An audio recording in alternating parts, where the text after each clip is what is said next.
Today I was running, and this guy passes me in the car. And it's about 100 degrees out here, 70% humidity. And the guy comes back around, looks at me. He pulls his car by me and says, "Why the f are you out here?" I said, "Because you're not." Sometimes your motivation needs to be because no one else wants to do it. We need doctors. We need lawyers. We need dentists. We need teachers. We also need savages.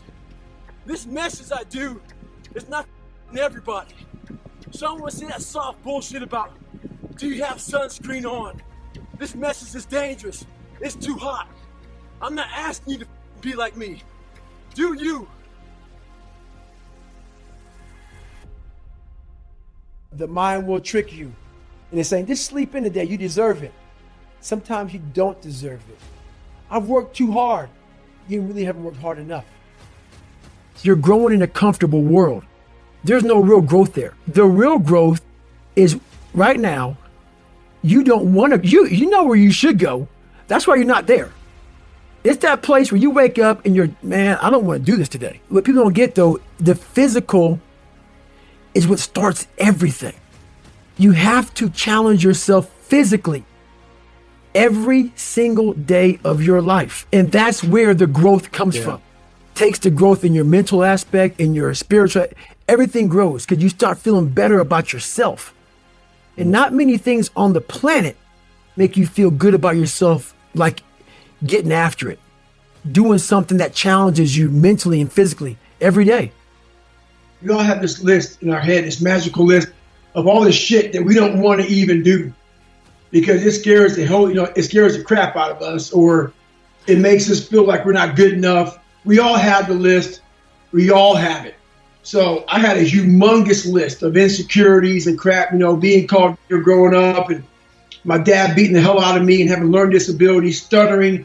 I had all kinds of just demons that just made me just afraid of everything. And I designed this program myself. When I realized I had this voice, we all have this voice in our head, whether you believe in God or whatever the hell you believe in or don't believe in, whether you believe in yourself. There's always this voice in our head telling us different things. And the voice in my head, it kept on calling me like, you're just a pussy, man. You are a big fucking pussy, man. You're scared of all this shit over here. And the one thing that I really realized was for me to become a tough guy, and that's what I wanted to be. I saw myself as a very weak man. And for me to be hard and be tough, I had to start going over to that list, to start facing that, because I knew over there, I was going to find a whole new person. Because if I kept on doing the things that made me feel comfortable, I was going to continue being that same person I always was, the lying, insecure, fearful person living this nice, comfortable life of mine. So I just designed a very uncomfortable world for David Goggins. Started with very small goals. It wasn't like I went out there and, I started out real big, and I realized that the big goals were just crushing me, because they weren't happening fast enough. And I had to start making big things very small. And I had to take a lot of pride and a lot of satisfaction from the fact that, I had to lose 106 pounds in like less than 3 months, which was an impossible task for anybody to do. So instead of looking at 106 pounds, man, I was happy to lose a pound. I was happy to run a quarter mile, because you know how it is as a power lifter, man, you're not running anywhere. For me, when I was a power lifter, man, I was so crazy about calorie content and losing calories that I hated even walking to the refrigerator. I didn't want to lose any calories, because I knew losing calories meant losing strength. So I was a freak about all that stuff, man. So I had to totally flip my mindset about all that stuff and just find very small goals and start achieving them, being proud of myself through those small goals that I accomplished. I found great power in facing my fears. And by doing that, it gave me such confidence to stand in front of a lot of people, because I now know what a lot of us are going through, so much shit. But I had the guts to face it. I had the guts to tell people how messed up I am, how messed up I was, the struggles I'm going through. Very few people have that in them to do that on a public platform. And that gives you a lot of confidence. When you finally get to the point when you really mean, I don't give a fuck what you think about me, there's a lot of power in the fact that you can stand up in front of people and look at them, and if you mess up or if you whatever, if you start stuttering, you don't care. And to have that kind of mindset, I'm finally there now through facing myself. So yeah, all those things I don't fear too much anymore, man. And if I do, I attack it. We all talk about time. We don't have enough of it. That's bullshit. What you don't do right is you don't prioritize what is important in your life. And for me training and the things that I do on a daily basis, that's how I start to build my armor. My mental armor starts to get built up by doing these things that are uncomfortable for me. So I still hate running. You know, I was a big guy twice in my life because I like to gravitate towards the heavy lifting and also big time eating. I love to eat. I love to lift. So running is very uncomfortable for me. So I do that every single morning. Every time I get up, I will get it in no matter what happens during the day. I will put off meetings. I will put off whatever. I will escape. I will miss a meal. I will do whatever it takes to get that exercise in. People out there would think I'm not happy. And I am happy because this is my lifestyle. This is what I want to do.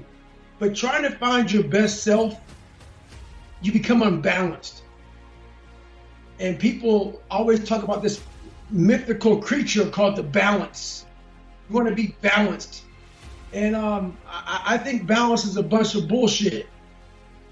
If you want to be great at anything, the Michael Jordans, the Tiger Woods, the greatest people of all time, all these guys, you talk to these guys, on the surface, they have a life. But I guarantee you drill down deep, man, they are so off fucking balance, and that's how you become great. And I realize a lot of us big guys, man, we got some serious demons. The biggest thing in life that you have to do is you have to be proud of yourself. You have to start developing that personal self-esteem. And it has to be something that it's an internal thing. And it has to come from a lot of hard work and dedication. I walk around life with so-called headphones on my head, man. I don't, really wear them, obviously, but I just have these earmuffs on that I silence out the noise. I silence out the judgment. I silence out the self-doubt. I silence out all the naysayers. And, those people get in our head. And then we start getting in our head. And the most important conversation we'll ever have is when we have it ourselves. And like you were saying to yourself, man, I'm dumb, I'm this, I'm that. I was the same fucking way. So if that's what you're constantly repeating to yourself in that internal conversation, man, that's who you're going to be. And my biggest thing for these people who are out here is, honestly, man, you have to start callousing over that victim's mentality.